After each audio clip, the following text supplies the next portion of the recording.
സ്നേഹമുള്ളവരെ, ഇന്ന് നാം ചർച്ച ചെയ്യുന്നത് മനുഷ്യജീവൻ നശിപ്പിക്കപ്പെടാമോ എന്ന ചോദ്യത്തിനുള്ള ഉത്തരമാണ്.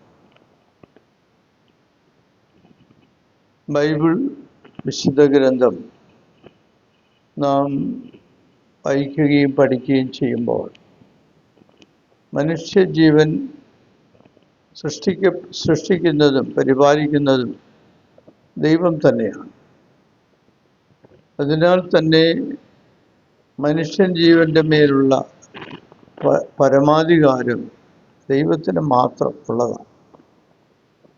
ജീവനെ സൃഷ്ടിക്കുന്നവന് ജീവൻ എടുക്കാൻ അധികാരമുണ്ട്. മനുഷ്യനെ സൃഷ്ടിക്കുന്ന ദൈവത്തിന് മനുഷ്യൻ്റെ ജീവനെ തിരിച്ചെടുക്കാൻ അധികാരമുണ്ട്. ആ അധികാരം ദൈവം ആർക്കും കൊടുത്തിട്ടില്ല എന്നുള്ളത് വിശുദ്ധ ഗ്രന്ഥം വ്യക്തമായി പറയുന്നു. നീ കൊല്ലരുത് എന്ന് 10 പ്രമാണങ്ങളിൽ പറയുന്നത് നാം വളരെ ഗൗരവത്തോടുകൂടി കാണേണ്ടത്.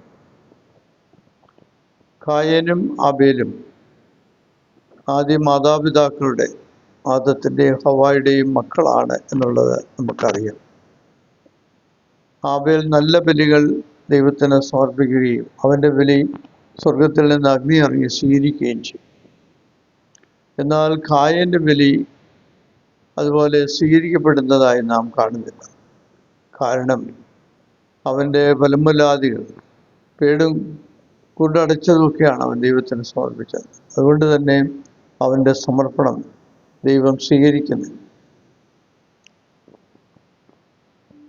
മനുഷ്യ ജീവൻ കൊണ്ട് ഇന്ന് അമ്മാനമാടുന്ന കാഴ്ചയാണ് നാം കാണുന്നത്. കുടുംബ ജീവിതത്തിൽ ദമ്പതികൾ അഥവാ ഭാര്യാഭർത്താക്കന്മാർ അല്ലെങ്കിൽ മാതാപിതാക്കൾ കുഞ്ഞുങ്ങളെ ഗർഭപാത്രത്തിൽ വെച്ച് തന്നെ നശിപ്പിക്കും. അത് ദൈവത്തിൻ്റെ മുമ്പിൽ നിലവിളിക്കുന്ന ഒരു പാപം തന്നെയാണ്. കാരണം മനുഷ്യജീവനെ ഉൽപ്പാദിപ്പിക്കുകയും അത് ദൈവത്തോട് ചേർന്ന് പരിപാലിക്കുകയും സംരക്ഷിക്കുകയും ചെയ്യേണ്ട ഉത്തരവാദിത്വമുള്ള മാതാപിതാക്കൾ തന്നെ അതിനെ നശിപ്പിക്കുന്നു. അതുകൊണ്ടാണ് അതിനെ ദൈവത്തിന് മുൻപിൽ പ്രതികാരത്തിനായി നിലവിളിക്കുന്ന പാപങ്ങളുടെ ലിസ്റ്റിൽ ഉൾപ്പെടുത്തിയിരിക്കുന്നത്. അതുപോലെ തന്നെ ദയാവധം കേൾക്കുമ്പോൾ ഇമ്പം തോന്നും. വളരെ കഷ്ടപ്പെട്ട രോഗങ്ങളുമായിട്ട് മാറാരോഗങ്ങളുമായിട്ട് കഴിയുന്ന ആളുകളെ ഒരു കാരുണ്യവധം കൊടുത്ത് സഹായിക്കുക ഒരു സൽപ്രവൃത്തിയായിട്ട് ഒരു പക്ഷേ പലർക്കും തോന്നാം. ദൈവം മനുഷ്യനെ സൃഷ്ടിച്ചിരിക്കുന്നത് അവൻ്റെ നിത്യജീവന് വേണ്ടിയാണ്. അവൻ്റെ കഷ്ടപ്പാടുകളും സഹനങ്ങളും വെറുതെ പോകാനുള്ളതല്ല. അത് മിശിഹായുടെ സഹനത്തോട് ചേർത്ത് രക്ഷാകരമാക്കാനുള്ള ഏറ്റവും സമുന്നതമായ നിയോഗമാണ് മനുഷ്യന് സ്വീകരിക്കേണ്ടതായിട്ടുള്ളത്. അങ്ങനെ സ്വീകരിച്ചുകൊണ്ട് ആത്മാക്കളെ രക്ഷിക്കാൻ അവന് കഴിയണം. അതുപോലെ തന്നെ യുദ്ധത്തിൽ അനേകം ആളുകളാണ് കൊല്ലപ്പെടുന്നത്. ഒരു യുദ്ധവും ഒരിക്കലും നീതീകരിക്കപ്പെടുന്നു.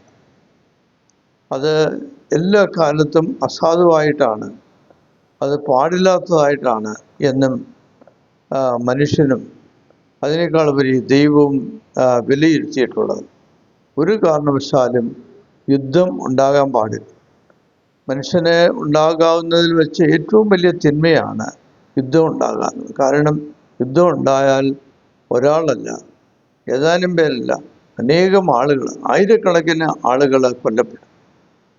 ഇപ്പോൾ നടക്കുന്ന യുദ്ധത്തിലെല്ലാം, യുക്രൈൻ റഷ്യൻ യുദ്ധത്തിലും പാലസ്തീൻ ഇസ്രായേൽ യുദ്ധത്തിലും എല്ലാം മരണക്കണക്കുകൾ അല്ലെ കൊല്ലപ്പെട്ട ആളുകളുടെ എണ്ണം നമുക്ക് വിഭാവന ചെയ്യുന്നതിനേക്കാൾ ഉപരിയാണ്. അത് ഒരിക്കലും അനുവദനീയമായിട്ടുള്ള കാര്യമാണ്. ദൈവം അത് അനുവദിക്കുന്നില്ല എന്ന് ഒറ്റ വാക്കിൽ പറയേണ്ടത്. അതുകൊണ്ട് മനുഷ്യതങ്ങളിൽ പ്രശ്നം ഉണ്ടാകുമ്പോൾ അത് രമ്യമായി പരിഹരിക്കാനുള്ള ചർച്ചകൾ, അതിനുള്ള വേദികൾ ആണ് ധാരാളമായിട്ട് ഉണ്ടാകേണ്ടത്. അതുപോലെ തന്നെ സ്വന്തം ജീവൻ എടുക്കാനുള്ള അധികാരവും മനുഷ്യനില്ല. ആത്മഹത്യ ചെയ്യുക, സ്വന്തം ജീവൻ്റെ മേൽ തനിക്ക് അധികാരമുണ്ട് എന്ന് ആരെങ്കിലും വിചാരിച്ചാൽ അത് തെറ്റായിട്ടുള്ള ഒരു മനനം തന്നെയാണ്, ഒരു ചിന്ത തന്നെയാണ്. അങ്ങനെ ചെയ്യാൻ പാടില്ല. ദൈവത്തിൻ്റെ കൽപ്പന അത് വിലക്കുന്നു. അത് വിലക്കുവാതെ വാക്കുകൊണ്ട് പോലും മറ്റുള്ളവരെ മുറിപ്പെടുത്തുന്നത് അല്ലെങ്കിൽ അപമാനിക്കുന്നത് ഒക്കെ കൊലപാതകത്തോട് ചേർന്ന് നിൽക്കുന്ന പാതകങ്ങൾ തന്നെയാണ്. മറ്റുള്ളവരെ ചീത്ത വിളിക്കുക, തെറി പറയുക, അപവാദം പറയുക, പരദൂഷണം പറയുക, അതെല്ലാം കൊലപാതകത്തിൻ്റെ ലിസ്റ്റിൽ വരുന്ന ആത്മാവിൻ്റെ അല്ലെങ്കിൽ ഹൃദയത്തിൻ്റെ മുറിവുകളാണ്. ഒരാളെ കത്തി കൊണ്ട് കുത്തി മുറിവേൽപ്പിക്കുന്നതും ഗൗരവമായ തെറ്റ് തന്നെയാണ്. മനസ്സിനെ മുറിപ്പെടുത്തുന്നതും ആ കൊലപാതകത്തിൻ്റെ ലിസ്റ്റിലാണ്. പരദൂഷണം പറയുന്നത്, മറ്റുള്ളവരുടെ കുറ്റങ്ങൾ പറഞ്ഞു വരുത്തി അവരെ ഇല്ലായ്മ ചെയ്യുന്നത്, എല്ലാം കൊലപാതകത്തിൻ്റെ ലിസ്റ്റിൽ തന്നെയാണ്.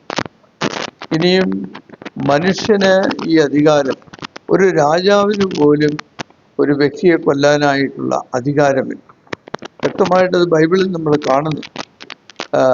ദാവീദ് രാജാവ് ഉറിയായുടെ ഭാര്യ ബേത്ശബായെ പ്രാപിച്ചതിന് ശേഷം ഉറിയായെ കാപട്യത്തിലൂടെ തന്ത്രങ്ങളിലൂടെ അവനെ അതിന് ഉത്തരവാദിത്വം ഏൽപ്പിക്കാനും ദാവീദിൻ്റെ വ്യഭിചാരത്തിൻ്റെ ഉത്തരവാദിത്വം അവൻ്റെ മേൽ ഏൽപ്പിക്കാനും അത് സാധിക്കാതെ വന്നപ്പോൾ ഉറിയായെ കൊല്ലാനും ദാവീദ് ചിന്തിച്ചത് ദൈവം എതിർക്കുന്നുണ്ട്. അവൻ്റെ മുമ്പിൽ പ്രത്യക്ഷപ്പെടുന്ന നാത്താൻ പ്രവാചകനാണ്. ആ മനുഷ്യൻ നീ തന്നെയാണ്. 100 ആടുണ്ടായിരിക്കെ ഒറ്റ ഒരാടുള്ള ഒരുവൻ്റെ ആടിനെ കൊന്നു തിന്നു എന്ന് പറഞ്ഞപ്പോൾ ഉടനെ വസ്ത്രം കീറി അതിനെതിരായി ശബ്ദിച്ച ദാവീദിനോട് നാത്താൻ പ്രവാചകൻ കൈചൂണ്ടി പറഞ്ഞു, അത് നീ തന്നെയാണ്. ദൈവത്തിൻ്റെ ശബ്ദമായിരുന്നു. അപ്പോൾ രാജാവിന് പോലും ഒരു പ്രജയെ കൊല്ലാൻ, തൻ്റെ ഇഷ്ടത്തിനനുസരിച്ച് പ്രജയെ കൊല്ലാൻ അധികാരമില്ല എന്നാണ് മനസ്സിലാക്കുന്നത്. അതുപോലെ തന്നെ എന്തെങ്കിലും കുറ്റകൃത്യങ്ങൾ ഉണ്ടായാൽ അതിന് ആ ആളിനെ സംസ്കരിച്ച് നല്ല നടത്തിപ്പിൽ, നല്ല സ്വഭാവത്തിലേക്ക് മാറ്റിയെടുക്കാനുള്ള സംവിധാനങ്ങളാണ് നമ്മുടെ സമൂഹത്തിലുണ്ടാകുന്നത്. അല്ലാതെയുള്ള കൊലപാതകങ്ങൾ അല്ലെങ്കിൽ നിയമം അനുസരിച്ച് കൊല്ലാനുള്ള അധികാരം ഇല്ലെന്നാണ് വിശുദ്ധ ഗ്രന്ഥം പഠിപ്പിക്കുന്നത്. അപ്പോൾ ജീവനെ സംരക്ഷിക്കുക, ജീവനെ പരിപാലിക്കുക, ജീവനെ വളർത്തിയെടുക്കുക, അതിന് എല്ലാ വിധത്തിലുള്ള പോസിറ്റീവായിട്ടുള്ള എനർജി കൊടുത്തുകൊണ്ട് അതിനെ ഉൽപ്പാദിപ്പിക്കുകയും വളർത്തുകയും നിലനിർത്തുകയും ചെയ്യുന്ന ഉത്തരവാദിത്വമാണ് മനുഷ്യനുള്ളത്. അതിനുള്ള അധികാരമാണ് മനുഷ്യനുള്ളത്. യാതൊരു കാരണവശാലും അത് നിഷേധാത്മകമായ ഒരു പ്രവൃത്തിയായിട്ട് മനുഷ്യൻ്റെ ജീവിതത്തിലുണ്ട് ആയിപ്പോകാൻ പാടില്ല എന്നുള്ളത് വിശുദ്ധ ഗ്രന്ഥം വ്യക്തമായിട്ട് പഠിപ്പിക്കുന്നുണ്ട് എന്നുള്ള കാര്യം ഞാനിവിടെ ഉൾപ്പെടുത്തുന്നു. എല്ലാവരെയും അംഗീകരിച്ച് താങ്ക് യു.